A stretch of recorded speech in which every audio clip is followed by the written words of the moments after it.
Welcome to the TMT channel. I am your 10-minute teacher. I am a chartered accountant who makes under 10-minute videos to explain all accounting concepts of class 11 and class 12. In today's video, we are going to learn about the journal, rules of debit and credit. We will be focusing on the traditional approach, basically real, personal and nominal wala part. If you want to learn about the modern approach, the clear approach, I have made another under 10-minute video for it. Let's jump right in. As per the double entry bookkeeping system, every transaction has two effects. There is a debit effect and there is a credit effect.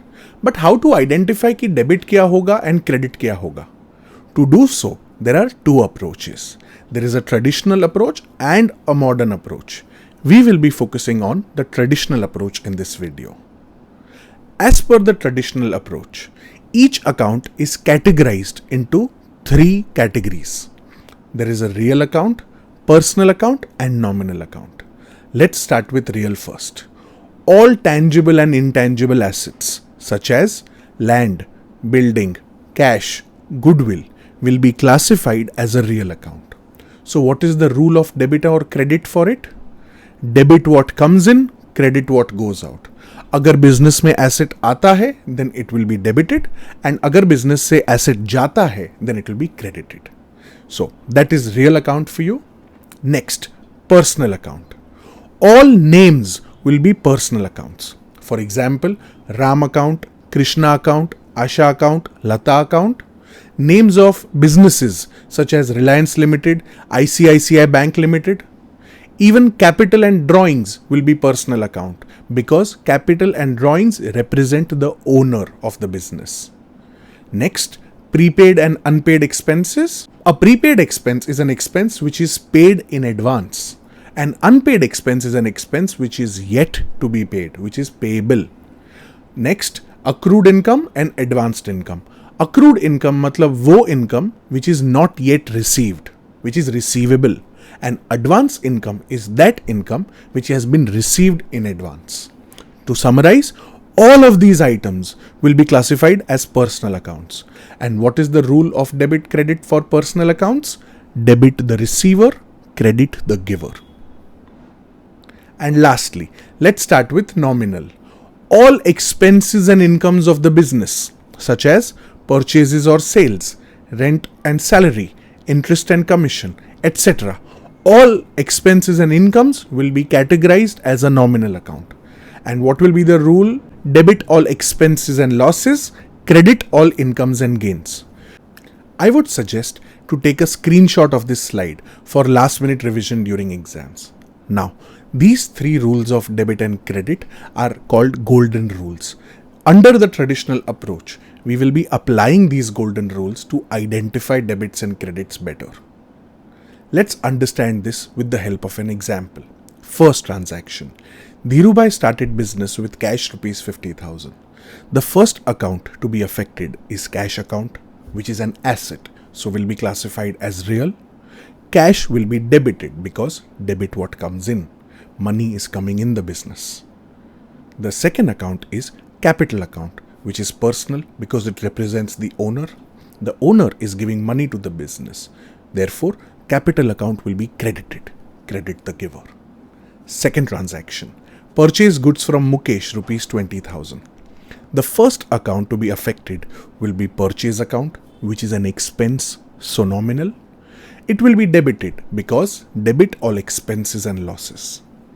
The second account to be affected is Mukesh account.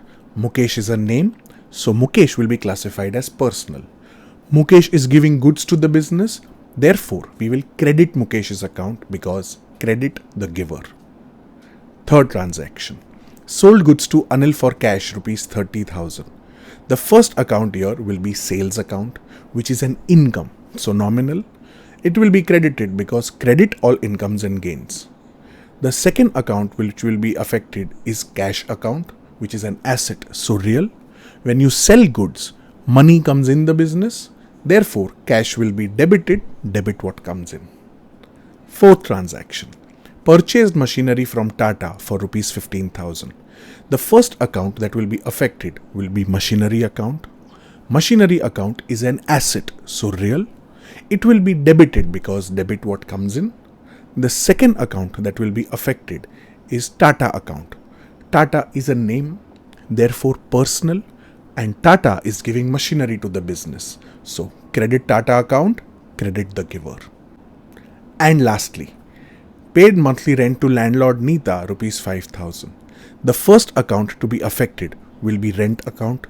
Rent is an expense, so nominal. It will be debited because debit all expenses and losses. The second account that will be affected is cash account. Cash is an asset, so real. When you pay rent, cash is going out. Cash will be credited because credit what goes out. So, I hope you've got a fair understanding of the traditional approach. Let's understand this even better with the help of a practice question. But wait, are you enjoying this style of learning accounts? If yes, learn each chapter with me. I am planning to conduct a chapter-wise crash course in Jan-Feb 2024. No need to enroll for the full subject. Pay only for the chapters of your choice. I will be teaching each chapter individually for a reasonable rupees 199 per chapter. Join my Telegram group for further details on the crash course. You can scan the QR code in front of you or click on the link in the description below. Now, let's come back to the practice question. 2 instructions before we start. First, please pause the video and read the question aapke pace pe, no hurry, and then join me as I solve the question. And secondly, do not attempt this question with me. मेरे साथ सारे concepts and logics समझ जाओ, then attempt it yourself. ऐसा करते mistakes सामने आएंगी, doubts सामने आएंगे, and you will always have my video for all clarifications. So, let's start. Classify the following transactions into debit and credit under the traditional approach. So let's make that table again. First transaction. Deposited cash into bank rupees 60,000 for opening bank account. The first account to be affected will be cash account, which is real.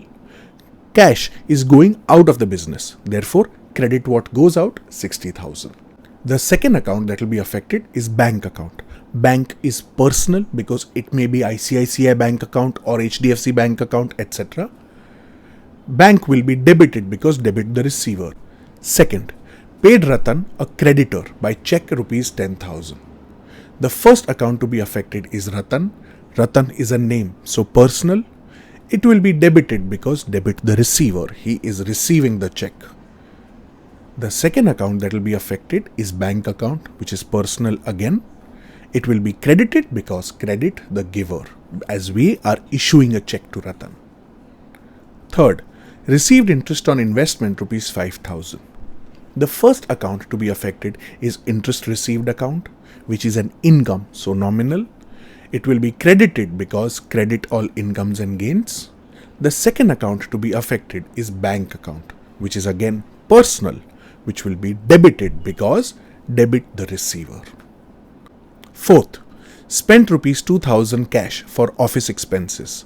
The first account to be affected is cash account, which is an asset, so real. Cash is going out, so it will be credited, credit what goes out. The second account which will be affected is office expenses account, which is expense, so nominal. It will be debited because debit all expenses and losses.